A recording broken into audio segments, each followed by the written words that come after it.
चलो ध्यान देते हैं आगे हम लोग। पहला सवाल प्रश्नावली 4 की सवाल नंबर 6। देखो 1 से 5 तक बोला था कि सूत्र के द्वारा हल करना है। 5 से आगे बोला है 6 से लेके 12 तक मूलों के लक्षण बताना है। अर्थात मूलों के लक्षण बताना है तो हमें श्रीधराचार्य सूत्र नहीं लगाना होगा। मूलों के लक्षण बताने के लिए हमें क्या निकालना होता है? विविक्त कर डी निकालते हैं। डी का सूत्र तुम बताओ क्या होता है? करनी कहाँ होती है? डी बराबर बी स्क्वायर माइनस, हाँ तो पहले सही बोले थे, करड़ी नहीं लगाना है। अब ध्यान देते इधर हम लोग सवाल नंबर 6, इसमें मूलों का लक्षण बताना है। सवाल कुछ इस तरह से दिया है 1/2 x स्क्वायर प्लस 1/3 x और प्लस क्या 1 बराबर 0 कि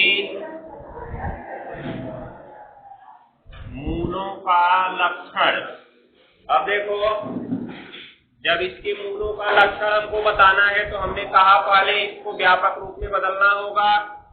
तो व्यापक रूप में तो है लेकिन भिन्न दिख रही है, और अगर भिन्न का वर्ग करोगे तो बाद में तुमको वहां लसा लेना होगा। तो चाहे वहां लसा लो चाहे यहाँ, दोनों जगह बात एक ही होगी। हम यहीं पे लसा लेके इसको समाप्त कर देते हैं। देखो यहाँ पे 2 और 3 का लसा क्या ले लिया जाए 6। पहले के ऊपर देखो 1 x स्क्वायर है ना, 1 है और क्या है x। हाँ तो मतलब सवाल नहीं, बस केवल जो हल करना है उसको उतारेंगे, ये सब नहीं लिखना है। हाँ तो सवाल तो पहले उतारना ही होगा, बिना सवाल उतारे नहीं हल कर सकते हैं। बिना सवाल उतारे कैसे हल कर देंगे? तुम्हारी मर्जी, जो हम बता रहे पहले देखो। उसके बाद देखो इसके नीचे 2 है, 2 पहाड़ा 6 कितनी बार में आता है? 3 बार में। ऐसे ही इसके ऊपर देखो 1 x है, 1 है और सामने जो दिख रहा है x ना वो उसके ऊपर ही माना जाएगा। और इसमें कितने का गुणा होगा? उसके नीचे क्या है 3 के पहाड़ा 6 कितनी बार में आता है? 2 बार में। ऐसे ही लिखो प्लस 1।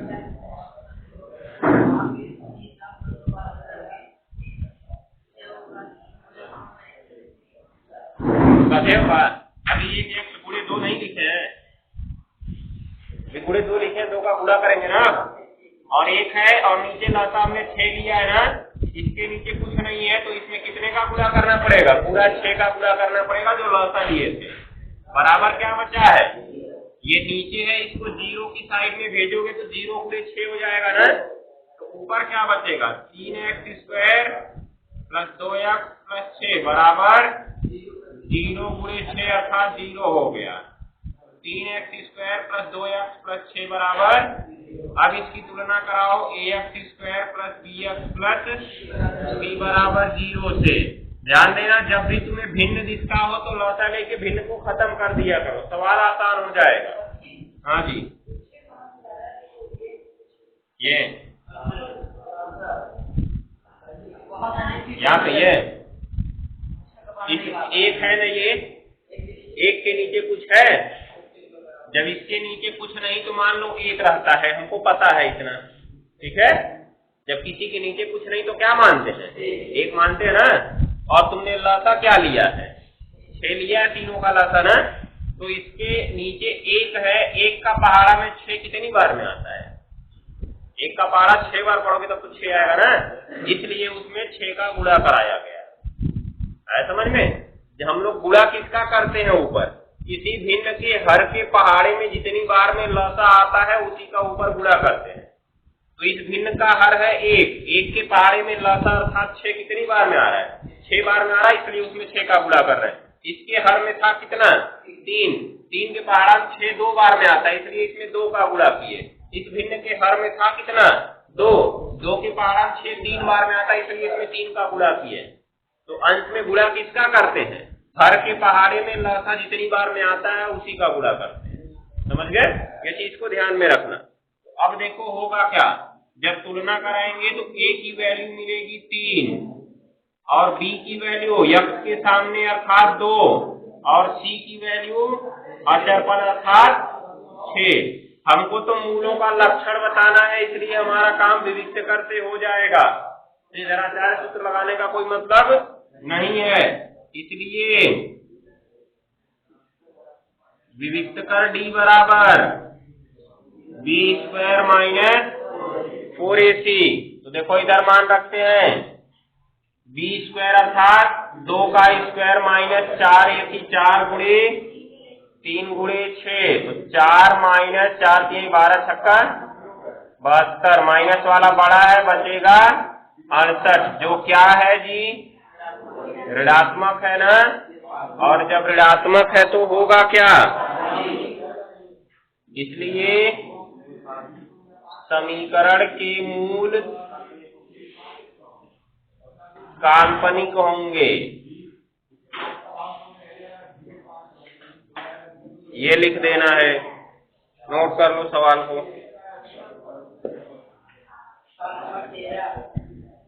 सवाल नंबर ये वाला नहीं, सवाल नंबर वो वाला बताएंगे।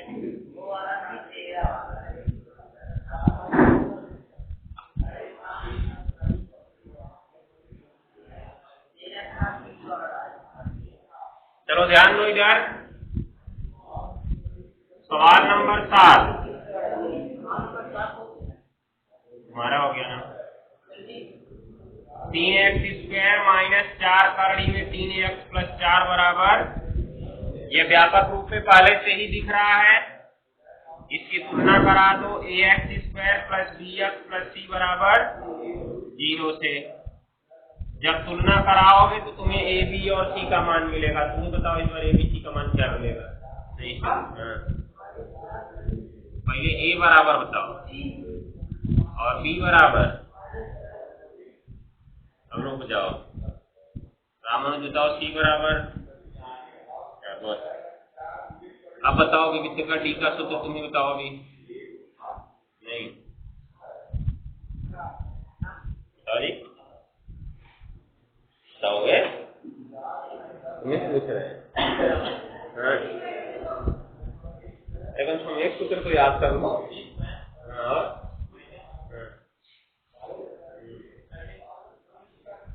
कर दी कहाँ भी कर दी लिखे थे कहीं हम। तो बताओ जी क्या होगा? विविध का d बराबर सूत्र बनता है b स्क्वायर माइनस 4ac। हो गया ना। अब देखो b का मान है इस बार माइनस 4 करड़ी में 3 का क्या वर्ग, और उसके बाद माइनस 4 गुणा 3 गुणा कितना, ये माइनस लगा है, फिर 4 का वर्ग, 4 का वर्ग 16, करड़ी में 3 का वर्ग करेंगे तो क्या हो जाएगा 3, और माइनस 4 चौका 16 तिया, तो माइनस 48 और माइनस 48 दोनों जुड़ गए, चिन्ह समान है, माइनस 96।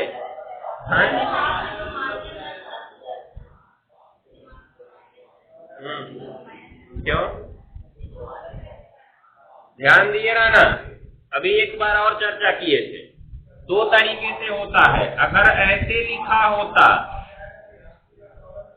दिख रहा है, तब तो माइनस लगा होता सामने, क्योंकि माइनस उस कोष्ठक के अंदर नहीं था। तो ये मत सोचे रहो हमेशा कि अगर वर्ग कर रहे हैं तो प्लस ही करना है, समझ गए? वर्ग करने पर प्लस कब होगा, जब वो ऋण चिन्ह कोष्ठक के अंदर हो, अर्थात जिसका वर्ग कर रहे हो उसके अंदर हो। समझ में आया कि नहीं आया? याद रखे रहो हमेशा इस बात को, इसीलिए हमने उसको गलत लिखा था। तो माइनस अंदर है, इसका वर्ग क्या हो जाएगा, तो प्लस 48 और माइनस 48 क्या हो गया, तो d बराबर 0, जो क्या है 0 है। इसलिए समीकरण के मूल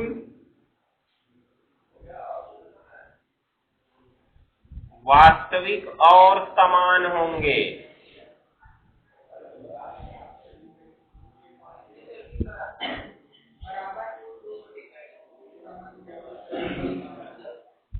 जो भी आएगा समान ही आएगा। क्या चीज दिया है उत्तर में? रुको, देखो श्रीधराचार्य सूत्र पढ़े हैं, minus B plus minus under root B square minus 4ac/2 है ना। अभी तुम देख रहे हो ये बी स्क्वायर माइनस 4ac है क्या? डी है, अर्थात minus B plus minus under root D upon 2 है। डी की वैल्यू यहाँ क्या आई है? 0, तो इसका मान 0 हो गया ना, और 2a हो गया, तो माइनस b/2 ही तो बचेगा। कोई नया सूत्र नहीं है कि उसको उदाहरण देख के याद कर लो नया सूत्र। और इसमें वैसे भी हमको मूल नहीं निकालना है, बस यही तुमको बताना। हमने तुमसे नहीं पूछा था, इसके पहले वाले में उत्तर नहीं दिया है। कहाँ दिया? देखिए छठवें नंबर में उत्तर दिखाओ, कहाँ दिए? आप ध्यान दिए ना, उत्तर हमसे नहीं पूछा है, हमसे खाली मूलों का लक्षण लिखा है, खाली मूल बताया क्या आएगा नहीं दिया ना, वही चीज ध्यान में रखना है। तो जब मूलों का लक्षण पूछता है तो मूल नहीं निकालना है, ये याद रखे। और ये तर्क मतलब काफी ज्यादा प्रभावी होता है। क्या कि तुमसे पूछ क्या रहा है, तुम बता क्या रहे हो। हमने तुमसे खाली मूलों का लक्षण पूछा, तो मूलों का लक्षण भी बताओ, मूल भी बता दो, और कह दो मूलों का योगफल भी निकाल दो, मूलों का गुणनफल भी निकाल दो। ये तो कह दो कि मतलब तुमको आज सब पूछ रहा है, पूरा पटवा ही हमको आ रहा है, लेकिन हमने तुमसे क्या पूछा वो तो बताओ हमको। हम क्या समझे कि तुमने क्या बताया है, हमें उससे समझ में आएगा कि तुमने क्या बताया है। अरे तुमने मूलों का लक्षण बताया, ठीक है, लेकिन उसके बाद तुमने मूल क्यों निकाला? हमने तुमसे मूल पूछा था कि मूल निकाल के बताओ हमको। पहले से 5वें तक के सवाल में तुमने मूलों का लक्षण क्यों नहीं निकाला है? सवाल नंबर 1 से सवाल नंबर 5 तक तुमने सूत्र का प्रयोग किया ना, लेकिन कहीं मूलों का लक्षण लिखे हो कि मूलों का लक्षण ऐसा है, क्यों नहीं लिखे हो? क्योंकि तुमने पूछा ही नहीं गया था ना। अब तुम कहो कि पूछा नहीं गया, तब हम निकाल दें उसको, और अल्फा बीटा का योगफल भी निकाल दें, अल्फा बीटा गुणनफल भी निकाल दें। तो ये कोई तर्कपूर्ण थोड़ी ना। जो सवाल पूछता है बस वही काम करो। इससे जानते हो एग्जामिनर को क्या लगता है कि तुमको आ नहीं है, करना क्या है, जितना जानते हो बस वही छाप दियो, ठीक है। इसलिए सवाल में जो पूछा जाता है बस वही लिखा करो। कॉपी भरने से नंबर नहीं मिलता है, ये ध्यान में रखे रहना। कॉपी भरने पे कभी नंबर नहीं मिलता। आज तक अपनी कॉपी कभी नहीं भरे, मेन फैक्ट लिखो, नंबर तुमको पूरा मिलेगा। मेन फैक्ट माने तो एग्जामिनर को पढ़ने के बाद अच्छा लगे, वो बीच में रुके ना। ऐसा तुमको फायदा होगा सोशल साइंस में और इंग्लिश में। अब इंग्लिश कहो तुमको पहले पाठ की कहानी पढ़ लिए थे ना, उसके बाद जब हम क्वेश्चन आंसर लिखवाना शुरू किए 25 वर्ड में, उसी के क्वेश्चन अभी 60 वर्ड में भी पूछे जाएंगे। ध्यान देना, वही तरह के सवाल के क्वेश्चन 60 वर्ड में भी पूछे जाएंगे। जब हमसे 25 वर्ड पूछा गया तो हमने क्यों 25 वर्ड में किया, 60 वर्ड क्यों नहीं किया? क्योंकि हमसे उतने में ही पूछा था ना। अब जब वो हमसे पूछ रहा है तो इसका मतलब वो हमारी क्षमता जानना चाहता है कि हम दिए गए सवाल का उत्तर इतने में समाहित करने की क्षमता रखते हैं कि नहीं रखते। समझ गए? ये ध्यान में रखे रहना। कुछ में तुमसे पूछा जाता है कि निम्नलिखित प्रश्नों का उत्तर एक शब्द में दीजिए, पूछा जाता है। तो वो क्यों पूछता है? क्योंकि वो तुम्हारी क्षमता जानना चाह रहा है कि क्या तुम उसमें किसी एक ऐसे शब्द का चुनाव कर सकते हो जो संपूर्ण उत्तर का प्रतिनिधित्व करता हो। आया समझ में? अब जैसे पूछा गया था हु वाज नकुल, इसका आंसर हम लोग लिखे ना, तो हमको 25 शब्द में बनाना था, इससे हमने 2 सेंटेंस बनाया, ठीक है। तो अब हमको अगर केवल एक शब्द में लिखना हो तो बस लिखेंगे सन ऑफ माद्री, ठीक है। बस यही आंसर हमारा होगा, सन ऑफ माद्री। लेकिन हमको जब इसको बड़ा बनाना था तो हमने क्या लिखा? Nakul was son of Madri, he was youngest prince of the Yudhishthir, लिखे कि नहीं लिखे? And he is the youngest prince of Hastinapur. तो हमको जब बड़ा करना है तो तब उसमें जोड़ना है। अब छोटा करना था तो हमने केवल क्या लिखा? सन ऑफ माद्री। अब सन ऑफ माद्री की जगह लिख देते यंगेस्ट प्रिंस ऑफ हस्तिनापुर। नहीं, जो अच्छा लगे, जो उत्तर पूरे सवाल का प्रतिनिधित्व करता हो उसको लिखना है। तो जैसा तुमसे सवाल पूछा जाता है वैसा ही किया करो। अब इसको क्या करना है, एक सवाल में उत्तर पा गए दे दिए, बाकी सवाल में उत्तर क्यों नहीं दिया, क्योंकि पूछा ही नहीं है तो उत्तर देने का क्या अर्थ निकलता है। इसलिए उत्तर मारा देख के विश्वास मत किया करो कि ये दिया, अभी हम लोग तो यहीं तक पहुंचे हैं। अरे उसको लगा सकते हैं हम लोग, लेकिन उसको लगाना नहीं है, ध्यान दिए रहना। चलो आप लिए इसको। अगला सवाल कौन सा बताना है, 13 नंबर। चलो 13 से पहले जी किसी कोई, बाकी लोग भी सवाल पूछा करो, चुपचाप बैठने को कोई मतलब नहीं निकलता है। सवाल लगाओ और सवाल पूछो। किताब लगभग सबके पास हो गई होगी, जिसके पास किताब नहीं हो गधा, ध्यान दे रहना।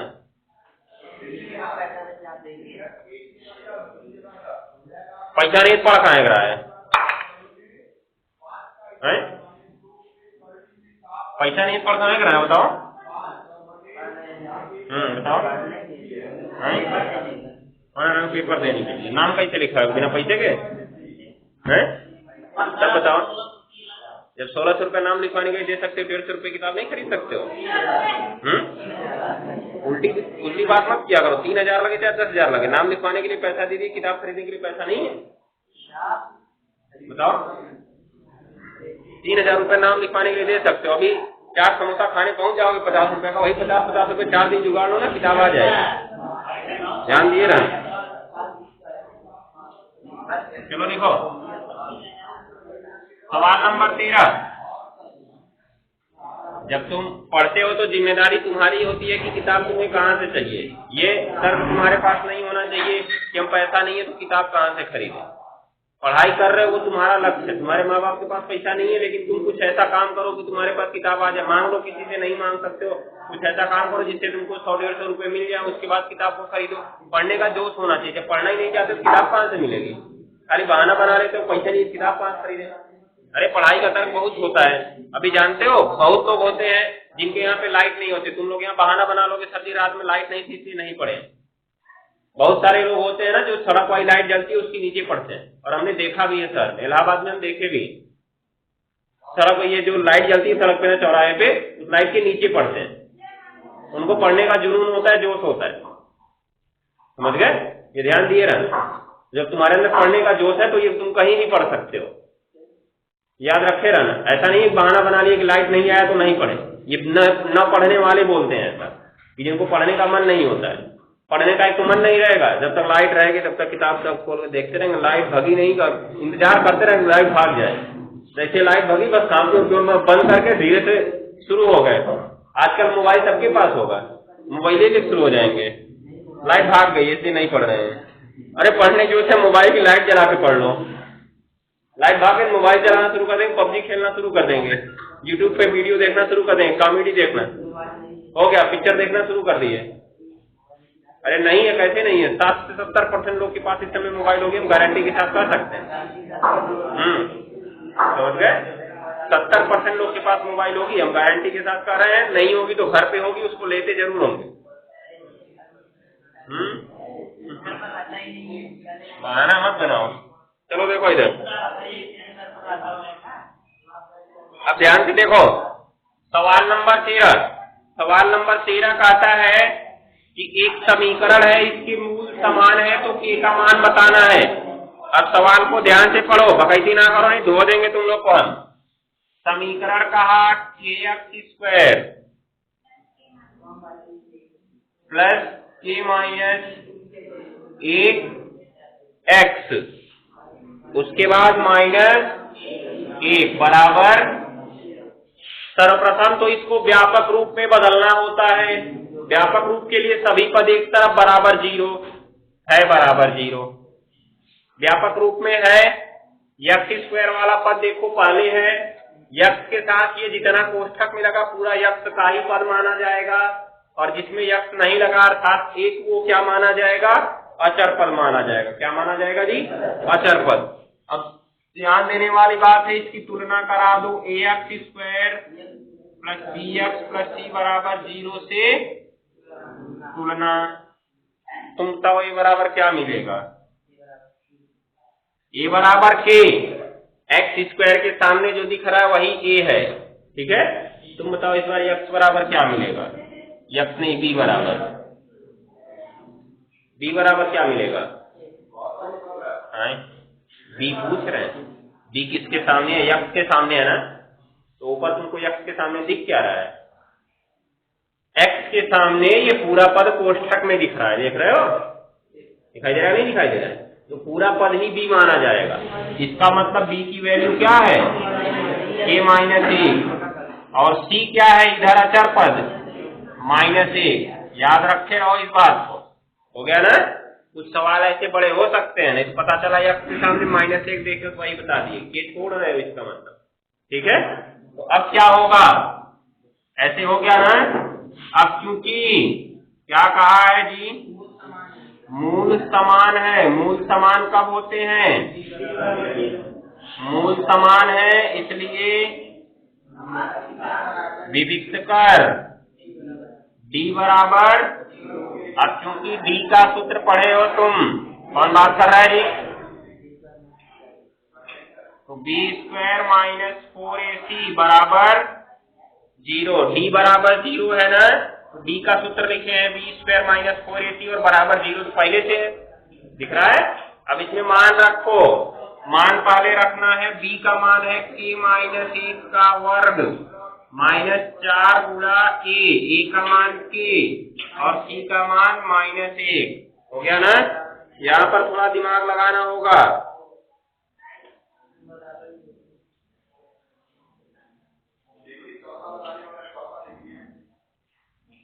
देखो बराबर क्या जी? 0। तो अब देखो यहाँ पे k-1 इसका वर्ग करना है, इसमें पहले सूत्र लगेगा। कौन सा लगेगा ये दिखा देते हैं। इसमें a - b का होल स्क्वायर का सूत्र लगेगा। कोई गधा छाप रहा है, हम उसको धो देंगे अभी। a² + b² - 2ab, यही सूत्र लगेगा अभी। ठीक है, तो अब ध्यान से देखो, इसमें से ज्यादा दिमाग मत लगाने लगना कि k-1 का वर्ग करना है तो एक बार k का वर्ग कर दो, एक बार 1 का वर्ग कर दो, ये शक्ल करके लाई थी। तो इसमें a - b का होल स्क्वायर लगेगा, एक बार a² + b² - 2ab, अर्थात ये a है और ये b है, दिख रहा है ना? a² करने के लिए k का वर्ग करेंगे, b² करने के लिए 1 का वर्ग करेंगे, -2ab मतलब -2 गुणे k गुणा 1। हो गया ना? और इसमें देख लो बाद वाला, ये माइनस और ये माइनस, माइनस माइनस +4k बचा और बराबर क्या है? तो k² + 1 और -2k + 4, 4k बराबर 0। k² लिखो और 4 बड़ा है 2 छोटा है, +2k बच जाएगा घटने के बाद, और प्लस क्या बचा? 1 बचा, बराबर। ये बेचारा फिर द्विघात समीकरण बन गया। इसको फिर हल करना है। मध्य पद को बांटो, चाहे सीधेराचार्य सूत्र लगाओ, बड़ा कौन लगाने जाएगा? मध्य पद को बांट ही दो। गुणा करने पर कितना? 1, चिन्ह प्लस है इसलिए जोड़ने पर कितना? 2। तो गुणा करने पर 1 और जोड़ने पर 2, क्या होगा? 1 और 1, तो k² + 1 + 1। वैसे हमको पता है ये k + 1 का वर्ग है, लेकिन कर देते हैं, नहीं कहोगे पता नहीं कहां बना लिए। 1k होगा, गुणा होगा तो, और फिर +1k होगा, +1 बराबर इन दोनों में से कॉमन, इन दोनों में से कॉमन, इसमें से k कॉमन करोगे तो k + 1 बचेगा, बचेगा ना? और प्लस इसमें से 1 कॉमन करोगे तो इसमें भी क्या बचेगा? बराबर। देखो k + 1 दोनों कोष्ठक में है ना, एक बार लिख दिए, तो इसमें भी देखो k बच गया और प्लस क्या बच गया? 1 बराबर 0, या कहें तो k + 1 का स्क्वायर बराबर 0, दिख रहा है ना? स्क्वायर को भेजो उधर तो अकेले बच गया k + 1 बराबर 0। यहाँ पे लिख देते हैं, छोटा सा ध्यान दे लेना, k बराबर -1। इसका मतलब k की वैल्यू क्या रखी जाएगी? -1 रखी जाएगी। हो जाएगा ना? नोट कर लो।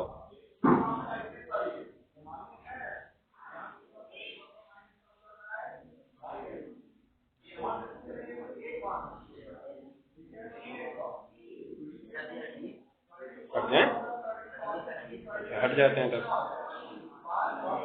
नंबर 20, देखो सवाल नंबर 20 कह रहा है 20 में एक समीकरण दिया है कि kx ब्रैकेट में x माइनस 2 और प्लस क्या 6 बराबर, इसमें भी कहा इसके मूल समान है तो k का मान निकालना है। अब बात को ध्यान से समझो, क्या ये व्यापक रूप में है? अभी ये व्यापक रूप में नहीं है, क्योंकि व्यापक रूप तो हमारा इस तरह से होता है ax square plus bx plus c बराबर 0, मतलब पहले x स्क्वायर वाला फिर x वाला और फिर अचर पद। कहीं इसमें अभी x स्क्वायर दिख रहा है? नहीं दिख रहा है, इसका मतलब ये द्विघात समीकरण ही नहीं है। अभी हो सकता है हमने पहले अभ्यास में क्या पढ़ा कि समीकरण देख के नहीं बता सकते वो द्विघात समीकरण है कि नहीं, पहले उसको हल करो तब बताओ। इसका मतलब अभी यहाँ पे हल होगा, क्योंकि बीच में कोई चिन्ह नहीं तो क्या है, तो गुणा होगा। तो देखो ये kx का गुणा पहले x में होगा तो kx स्क्वायर हो गया, और जब -2 में होगा तो -2kx होगा, दिख रहा है, और उसके बाद प्लस क्या 6 बराबर। अब इससे तुलना करा सकते हो अपने व्यापक समीकरण से, x स्क्वायर सामने है तो a बराबर k और b बराबर g। देखो यहाँ पे x कट गया, x के सामने यहाँ 2k दिख रहा है, लेकिन चिन्ह क्या है इसका, पूरा लेना है -2k, और c के ऊपर क्या दिख रहा है, तो c बराबर 6। अब हमको दिया है चूंकि मूल क्या है, मूल समान है, क्या है जी, समान है। जब मूल समान है तो ध्यान से देखना, इसलिए विविक्त कर d बराबर 0, विविक्त कर d बराबर 0, क्योंकि d का सूत्र हमने क्या पढ़ रखा है, b स्क्वायर माइनस 4ac, पढ़े हो ना। तो अब देखो d का मान रखोगे b स्क्वायर माइनस 4ac बराबर 0। अभी ध्यान से समझना, b का मान फिर रखना है -2k का वर्ग -4 इंटू k इंटू 6। देख रहे हो, यही गलती कर रहे थे। इसका मतलब 2 का वर्ग 4k स्क्वायर होगा और माइनस का वर्ग प्लस हो जाएगा। अब यहाँ पे माइनस माइनस प्लस नहीं करेंगे क्योंकि अंदर कोई माइनस ही नहीं है, इसलिए -4 छक्का 24 और क्या हो जाएगा, ये बराबर 0। अभी इसमें क्या करना है, k की वैल्यू निकालना है ना, इसलिए इसमें से k कॉमन कर लो। 4k कॉमन कर लें, 4k कॉमन कर सकते हैं। ध्यान से देखना, इसमें से 4k कॉमन कर लिया जाए, 4k निकाल दिए तो खाली k बचेगा। क्यों जी, क्योंकि 4 तो पूरा निकल गया, k की घात 2 लगा, इसका मतलब 2 को k था, हमने कई बार निकाला, एक ही बार निकाला, इसलिए 1 तो अंदर बचा रहेगा। बाहर माइनस, ये प्लस कॉमन कर रहे हैं इसलिए अंदर के चिन्ह में कोई बदलाव नहीं होगा, अंदर माइनस ही रहेगा। 4 के पालन 24 कितनी बार में आता है, 6 बार में, बराबर क्या बचेगा 0। k अकेले था वो निकल चुका है बाहर, इसलिए इसमें k नहीं बचेगा। अब एक बार 2 गुणनखंड बने ना, हम बता चुके हैं ये वाला एक गुणनखंड माना जाएगा और ये वाला एक गुणनखंड। पहले गुणनखंड के बराबर 0, इसका मतलब k बराबर 0, ये मान अग्राह्य होगा, उत्तर में 0 नहीं आ सकता है। क्यों नहीं आ सकता है, क्योंकि एक बात ध्यान से समझो, k की वैल्यू अगर 0 तुम रखते हो तो यहाँ पे 0 x स्क्वायर हो जाएगा, अर्थात x स्क्वायर वाला पद ही समाप्त हो जाएगा और द्विघात समीकरण का अस्तित्व खत्म हो जाएगा। क्योंकि द्विघात नहीं, जब जिसका मान निकालना है उसको पक्षांतर करके खत्म नहीं करते हैं, उसकी वैल्यू निकालते हैं, ये याद रखे रखना। क्योंकि ये एक द्विघात समीकरण बना है ना, और द्विघात समीकरण में 2 मान आते हैं। कितने मान, 2 मान, वो दोनों मान हमको दिखना चाहिए। पक्षांतर करके पता चला k को भेज दिए, 0 खत्म हो गया, इसे तो k-6 को ही भेज दो। अरे गुणा को भाग में भेजते नहीं भेजते, तो इसे k-6 इसके साथ गुणा में भेज दो, भाग में खत्म हो गया। k का मनवा कहां से मिलेगा, तुम k को भेज सकते हो तो k-6 को क्यों नहीं भेज सकते हो, ये बताओ। हमने कहा ना गुणा को भाग में भेजते हैं, भेजते नहीं भेजते, तो गुणा में तो इसके 4k के गुणा में है ना k-6, उसी को भेज दो। दिखाई दे रहा है, नहीं भेज सकते हो ना, क्योंकि उसी का मान निकालना है, k का मान निकालना है, तो k को नहीं भेज सकते उधर। तुम 4 को भेज सकते थे, 4 भेज देते कोई प्रॉब्लम नहीं होती, वैसे भी 4 तो यहाँ चला गया ना उधर, कोई मतलब नहीं निकला है। लेकिन k बराबर 0 अग्राह्य होगा, क्योंकि k बराबर 0 रखने पर क्या होगा, यहाँ पे x स्क्वायर वाला पद समाप्त हो जाएगा और द्विघात समीकरण का अस्तित्व खत्म हो जाएगा। क्योंकि द्विघात समीकरण होने के लिए x की सबसे बड़ी घात क्या होनी चाहिए, 2 होनी चाहिए। जब इसके सामने तुमने 0 कर दिया तो ये दिखेगा क्या तुम्हें, नहीं दिखेगा। जब दिखेगा ही नहीं तो 2 घात का व्यंजक बनेगा कहां से? ये तो 1 घात दिखने लगा, ये भी खत्म हो गया, खाली 6 दिखेगा, 0 घात का व्यंजक बन गया। दिखाई दे रहा है? इसलिए k की वैल्यू जो 0 है वो क्या होगी? अग्राह्य होगी। दूसरा वाला लिया जाएगा k - 6 बराबर 0, तो k बराबर 6 नोट कर, बाकी चीजें करूंगी।